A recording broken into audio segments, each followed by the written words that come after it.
আসসালামু আলাইকুম রহমতুল্লাহ। আমরা দেখেন প্রতিদিনকার ব্লগের মতো আজকে একটা ব্লগ নিয়ে আসলাম। এটি এমন একটি নদীর ধার, এটা পাবনা জেলাতে অবস্থিত। আসসালামু আলাইকুম ভাই। ওয়ালাইকুম আসসালাম। ঈদ মুবারক। ঈদ মোবারক। এই জায়গাতে আসার পরে আপনার অনুভূতিটা কি? নদীর ধারে কেন আসছেন? আসলে অনেক লোকজন এখানে বিকেলবেলা বেড়াইতে অনেক ভালো লাগে, তাই বন্ধুদের নিয়ে আসছি বেড়াইতে। ঠিক আছে, আপনাকে ধন্যবাদ। দেখি আরও মানুষদের থেকে আমরা সাক্ষাৎকার নিব। দেখি মানুষজনের এই জায়গার রিয়াকশনটা কি। সব মানুষের থেকে আমরা কম বেশি নেব। আসসালামু আলাইকুম ভাই, ভালো আছেন? ঈদ মুবারক। এই জায়গায় বেড়াতে আসছেন কেন? এমনি প্রতিবেশী এলাকা, প্রতিবেশী এলাকা, এই নদীর ধারটা খুব জনপ্রিয়। জনপ্রিয় আর কি। আচ্ছা, লোকেশনটা আপনার বলার দরকার নেই, আমরা মানুষের কাছ থেকে লোকেশন কমেন্ট বক্সে শুনবো আমরা। এই জায়গাটা খুব জনপ্রিয় না, জানা? জনপ্রিয়। কত মানুষ হয় তা প্রতিদিন? তাও তো মেলায় লোক হয় আর কি। মেলাই লোক হয়। আমরা ইমরান, তুমি পুরা নদীর ভিউটা দেখাও। আমরা একই কথা বলেছি যে নদীর কুল ভাঙে কুল গড়ে, এই তো নদীর খেলা। এটা কবির ভাষায়, কাব্যিক ভাষায় বলতে চাই। আর যে জায়গার ভিডিও আমরা করতেছি সেই জায়গাটা দেখেন, এটা এমনই নদীর ধার। ভাই সমস্যা নেই, আমরা কোনো আপুদের ভিডিওতে ফেস নিব না, আপনার ফেস নিব। আসসালামু আলাইকুম। আচ্ছা ভাই কথা বল, লজ্জা পাচ্ছে। দেখি। আসসালামু আলাইকুম হুজুর। হুজুর একটু এদিকে আসেন। না না সমস্যা নেই, একটু আসেন। আচ্ছা, হুজুরও বিতর্ক মনে করতেছে। আমরা দেখি আরও মানুষজন থেকে কিছু সাক্ষাৎকার নেই, দেখি মানুষজন কি বলে। আর শুধু মন গোছলেই হবে না, আমরা মনকে গোছানোর জন্যই ব্যান উদ্দেশ্য আসছে। আসসালামু আলাইকুম ভাই, ভালো আছেন? ভাই হঠাৎ করে নদীর ধারে কেন? আসলাম ঘুরতে। ঘোরার জন্য তো পার্কেও যেতে পারতেন। এখানে মোটামুটি নদী এলাকা, নদী প্রবণ এলাকা। তারপরও আমি দূর থেকে আসছি, এখানে সচরাচর আসা হয় না, এই কারণে আসছি ঘুরতে। আচ্ছা, কবি তো বলেছে যখন মানুষের মন খারাপ থাকে নদীর ধারে যান, অবশ্যই, হ্যাঁ। আকাশের নিচে যান, কবরস্থানে যান। এই জন্য কি নদীর ধারে আসছেন? হ্যাঁ। আপনার প্রিয় মানুষ সম্পর্কে যদি একটা লাইন বলতেন। আসলে প্রিয় মানুষ এরকম হয়নি এখনো। ধরেন একটা প্রিয় মানুষ সঙ্গে এক লাইন বলেন। হয়নি, কি বলবো আর কি। আচ্ছা, পুরুষ মানুষ কাঁদে কখন? পুরুষ মানুষ কাঁদে কখন? যখন কেউ কোনো মনের মানুষ কাউকে যখন আঘাত দেয়, কারো হয়তোবা সে কাউকে ভালোবাসে, সেরকম ভালোবাসার মানুষটা যদি তাকে কষ্ট দেয়, তখন সে সময় সে কিন্তু মেয়ে মানুষ তো অচিরেই কাঁদে। আমি যতটুকু জানি সীমাহীন দুঃখ কষ্ট না পেলে পুরুষ মানুষ কাঁদে না। পুরুষ মানুষ শুধুমাত্র নারীর ভালোবাসায় ব্যথিত হয়েই কাঁদে।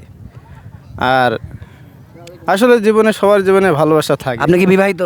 না, বিবাহিত না। ধরেন আপনার গার্লফ্রেন্ড কিন্তু ভিডিওটা দেখবি না আজকেই। না, সমস্যা নাই। আপনার গার্লফ্রেন্ডের উদ্দেশ্যে কিছু বলেন। গার্লফ্রেন্ড নেই তো। যদি নাই, ধরেন হবে, তার উদ্দেশ্যে কিছু বলেন। না, ডাইরেক্ট আমি বিয়ে করবো আর কি। বিয়ে করবেন? হ্যাঁ, আল্লাহ তাআলা আপনাকে যেন নেক মকসুদ দান করে। আসসালামু আলাইকুম ভাই, আপনি মন খারাপ করে আপনি আপনাকেও সাথেও সাক্ষাৎকার নেব ভাই। এই যে এত বড় একটা নদী প্রবণ এলাকা, ইমান এই সাইড থেকে দেখাও, এই সাইড থেকে, এই নদী প্রবণ এলাকায় আপনি কেন আসছেন? ঘুরতে আসছি। ঘুরতে আসছেন? বিয়ে করছেন? না, বিয়ে করিনি এখনো। পুরুষ মানুষ সম্পর্কে শর্টকাটে একটা লাইন বলেন। পুরুষ মানুষ সম্পর্কে তো চাকরিতে আছি, বাড়িতে যাওয়া হয়নি, পরিবারের জন্য যাইতে পারিনি। কিসের চাকরি করেন? এই তো ছোটোখাটো একটা চাকরি। ছোটোখাটো চাকরি করেন। পুরুষ মানুষ কাঁদে কেন? কষ্ট পেলেই তো কাঁদে। মেয়ে মানুষ তো এমনি কাঁদে। হ্যাঁ, তাদের তো আবদার মেটানোর জন্যই ওরা এমনি কান্নার ভান করে, এই স্বাভাবিক। কয় বছরে ঈদের জামা কাপড় কেনা হয়নি? প্রতিবার তো পরিবারের জন্য কিনি, কিন্তু নিজেরটা হয় না।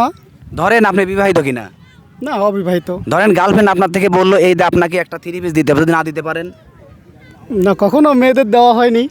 ধরেন আপনার গার্লফ্রেন্ড থাকলে আপনার থেকে চাইলো, তখন অবশ্যই দিতে হতো। যদি না দিতে পারতেন?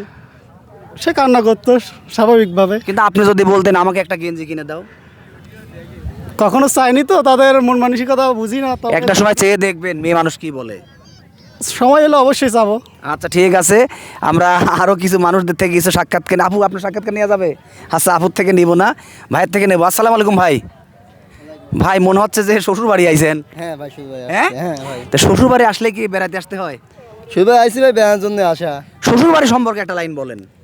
কেন ভাই, আমার তো নাই অত তো ধরেন আপনার বাবা মা নাই, কিন্তু আপনার শ্বশুর বেঁচে আছে, সেই শ্বশুরের সম্পর্কে একটা লাইন বলেন। আমার বাবা মা দুটাই বেঁচে আছে। আচ্ছা বেঁচে, তারপর শ্বশুর সম্পর্কে একটা লাইন বলেন। হ্যাঁ, শুধু ভাই ঈদের সামনে দাঁত দিয়েছে, না আসলে মনে কষ্ট পাবে, এই জন্য আসা। এই যে না আসলে মনে কষ্ট পাবে, অনেক মানুষকে দাওয়াত দেয় না, তাদের মনে কষ্ট লাগে না? অবশ্যই কষ্ট লাগে। দাওয়াত দেয় না কেন? দাওয়াত দেয় না, তা সমর্থ হয় না, এখানে দাওয়াত দেয় না। পুরুষ মানুষ সম্পর্কে একটা লাইন বলেন। পুরুষ মানে কেমন লাইন বলবো? হ্যাঁ বলেন। দিনের লাইনে পুরুষদের সম্পর্কে একটা বাক্য বলেন, পুরুষদের জীবন সম্পর্কে। পুরো জীবন সঙ্গে ভাই 15 বছর পর্যন্ত পুরুষ মানুষ বেঁচে থাকে, তারপরে মৃত মনে করতে হবে সংসারে চাপে।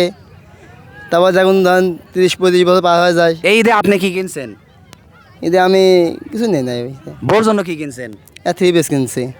আজকে যদি বউকে না দিতেন? কিছু হতো না, মানে কিন্তু আপনি যে কিনে নি, বউ কি জিজ্ঞাসা করছে তোমার ঈদ কাটানোর জন্য পোশাক আশাক দরকার হয় না? হ্যাঁ অবশ্যই জিজ্ঞাসা করছে, কিন্তু আমি বলছি আমার লাগবে না। তাহলে আপনার সুখী কপাল, সুখী পুরুষ। ভাইকে ধন্যবাদ। ইমরান, আমরা পরবর্তী পার্ট আবার ভিডিও নিব, পরবর্তী পার্টের জন্য আপনারা আমাদের সঙ্গে থাকবেন। আসসালামু আলাইকুম।